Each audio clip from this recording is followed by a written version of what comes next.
may remember the Flett family who joined me on the Otago Rail Trail last week. Callum and Timmy have some big hurdles to overcome. Their parents, Doug and Barb, grab every opportunity to ensure the whole family leads a full life. Did you know we were coming, Callum? Yeah, we drew the picture. We knew, and they've talked about it at school, and we watched you. Our early morning arrival has caught sleepyhead Callum a little by surprise. His brother Timmy is already well underway with breakfast, with help from the family's early morning caregiver. I think you've just about done your dish. We're going to walk out and have some breakfast. Both boys have a severe form of the motor disorder cerebral palsy. Hi, Callum.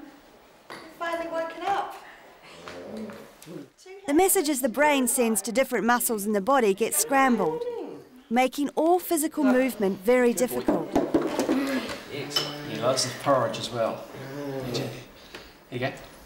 Having spent a weekend with his family on the Otago Cycle Trail, I'm here to learn more about the philosophy of these dedicated parents.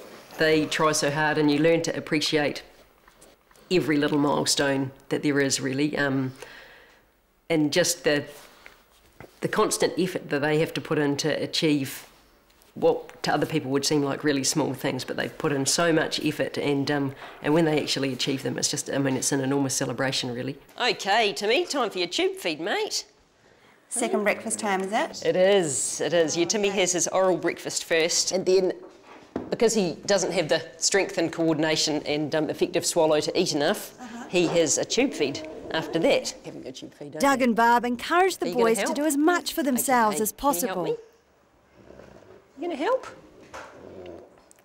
Oh, good boy. Yeah. And they get a kick out of everything their boys achieve. That feels good, doesn't it? Okay, Timmy, just going to put your hearing aid in here. Doctors initially thought the boys' lack of language was tied to their cerebral palsy. But just 18 months ago, it was finally discovered both boys are deaf. What do you want? TV. The diagnosis was missed, despite ongoing medical assessments from the time the boys were born. It was another blow, really. We'd had, over the years, a number of challenges with their condition, but to be diagnosed, you know, at that stage in their life, yeah, it was just another blow, really. A sign language teacher now visits the family so they can all learn to sign. We'll go and watch some TV, shall we? Barb and Doug are working flat out with the boys to make up for lost time. Before, they were getting a lot of auditory input that they just weren't hearing, and now everything comes with the visuals and the sign language, and it's really exciting to see them learning a new language. Barb and Doug have risen to many challenges since Callum was born prematurely at 32 weeks. He wasn't diagnosed with cerebral palsy until he was 9 months old. So initially was coming to terms with the fact that your child might not walk, and then later on you're coming to terms with the fact that your child might not talk, and they're pretty enormous things to get your head around, really. Yeah. But the boys have a very similar type of cerebral palsy. How is that explained? Timmy wanted to come early as well. Naturally, we are a bit anxious about the same trend, the sort of familial traits that Timmy, when he was born, started to show that Callum had when he was born as well. So.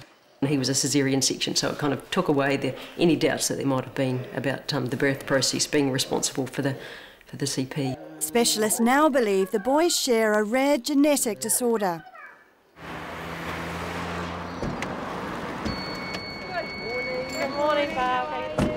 Doug and Barb are determined the boys will have the same life experiences as other children, and that includes school. But the severity of Timmy's cerebral palsy meant their local school did have reservations about taking him. Sometimes when you come up against resistance, it really is about educating people that disability is not something to be afraid of, and you can really work with it, and there are many bonuses on both sides, and so those were issues we just had to work through gradually with the school, and Here we are 5 years down the track and it's absolutely fantastic. They both have full-time teacher age and 0.2 of a specialist teacher, so 1 day a week they have specialist teacher time as well, and they also qualify for itinerant teacher of the deaf time. The boys use computers adapted to their needs, and they're now both making progress in the classroom. See you, mate. You have a good day, okay? I'll see you later.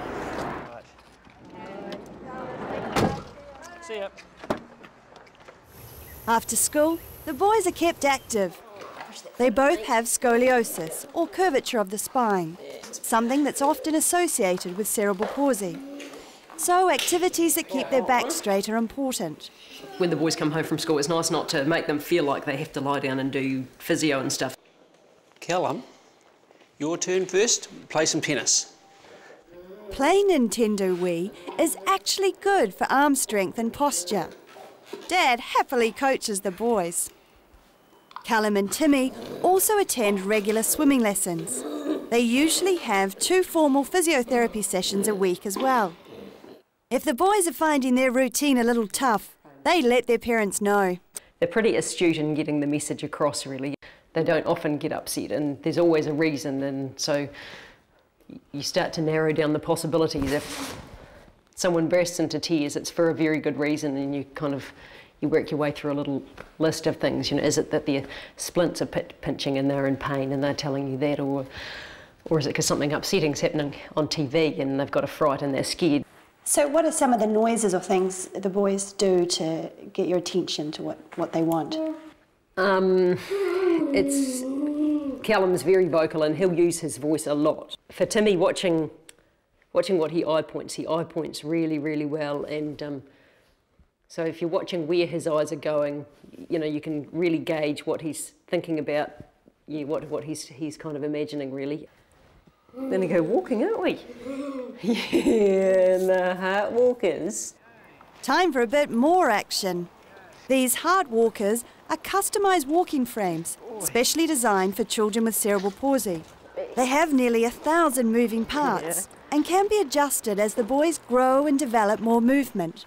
They allow them to be upright and move in a very mobile, independent fashion, which is just, it's been worth $1 million, really, for the freedom that it's given them. You know, especially for Timmy, because his level of CP is more severe than Callum's, and he's not able to be mobile. This has just opened so many doors for him. Doug and Barb are always on the lookout for equipment that would allow them to lead a more full family life. Tramping, cycling tours, and a recent camping trip to Te Anau are just a few of their shared adventures. Doug and I used to be trampers in our previous life, so for us it was pretty magic to be able to share that with them too. Our goal would have been to make the hut. You know, we'd really like to. The goal would be to take them on an overnight tramp sometime.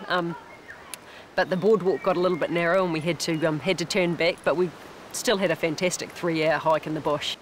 We find if you look too far ahead, it can get a bit overwhelming, and it's really good just to look at our window of the next year and where we're heading with that, and one step at a time.